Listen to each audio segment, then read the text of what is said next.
am both anxious and excited about today's video because I haven't tested any of the recipes prior to filming this, so this is definitely going to be fun. Today we're doing healthy-ish Christmas baking. We have 2 recipes on the list. Some gingerbread cookies. What is Christmas without gingerbread cookies? And we also have some type of blondies. I haven't baked blondies ever before, so this is going to be interesting. Both recipes are refined sugar-free, so there's no white sugar included. I have my decaf right here and it's time to get started. We are starting off by preparing the date base. I pre-soak my dates in warm water to make the blending process easier. This way the base also gets quite wet, so if you do not like your blondies on the fudgy side, you can skip the added water. Of course, full fat milk can be swapped for coconut or almond milk if you're dairy free, but I am not. Blend everything until it reaches a smooth texture.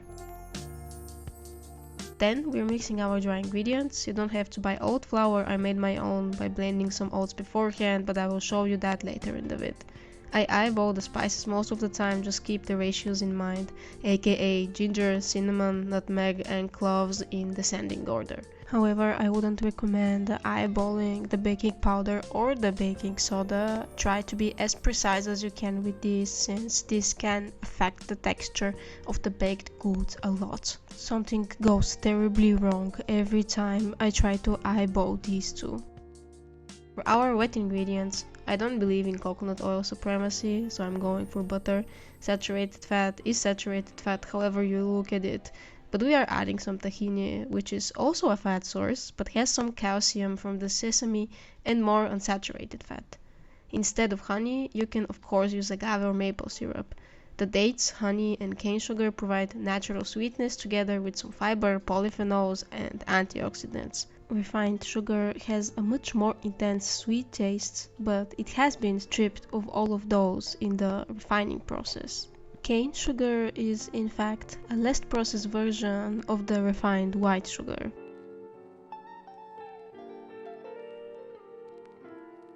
We're almost done. While this is baking, we are going to prepare the frosting. Please check on the blondie batter with a toothpick from time to time, and when it comes out dry, you can take it out. I have given a time range, but it depends on so many things, like if you preheated your oven or you forgot, like I do very often. The type of oven you have also plays a role, so don't trust me 100% with the minutes. For the frosting, you can totally pick a light cream cheese option. The texture could be a bit more watery though. I have regretted way too many times going for a low-fat product or the wrong fat percentage cream, so I am not taking any chances here. I think you don't need a mixer for this step, but we got a new one and I wanted to test it. Anyways, let the baked batter cool down and then top off with the mixture to prevent the frosting from losing its texture. I know you are getting hungry, but you can totally hold off for another 10 minutes. For the oat flour, you just blend the oats. I use basic porridge oats, aka the quick cooking ones. You can't substitute all of the flour in a recipe for oat flour, since oats contain little to no gluten.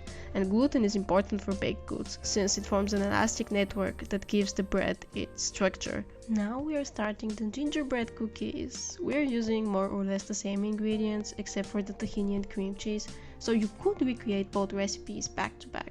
I mixed in my wet ingredients, but I did not mix the dry ones separately for this one. I was not feeling particularly motivated to do more dishes, but they still turned out pretty good, so you could totally do the same. You are going to notice there is no traditional frosting. I tried making my own powdered sugar from cane sugar, which backfired, and so did the frosting. There is no healthier option, you have to go for powdered sugar. However, I found a recipe for a lemon frosting online. You add lemon zest and lemon juice to powdered sugar and use that.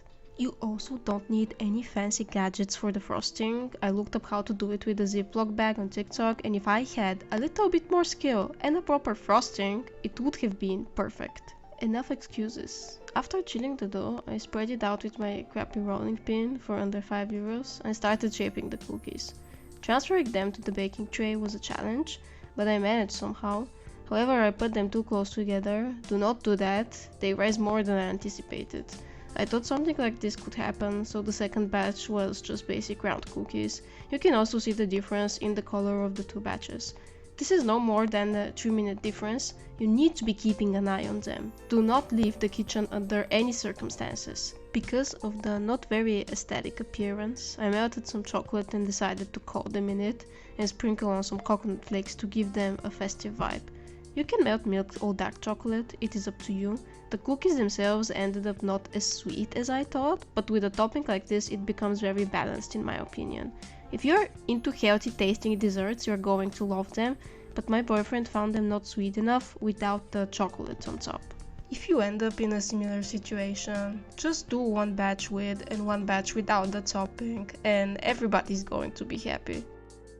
Thank you so much for being here with me today. I hope that you enjoyed the video. It's my first cooking video on the channel, so it's a bit more chaotic than I would like it to be, but there should be a first time for everything, right?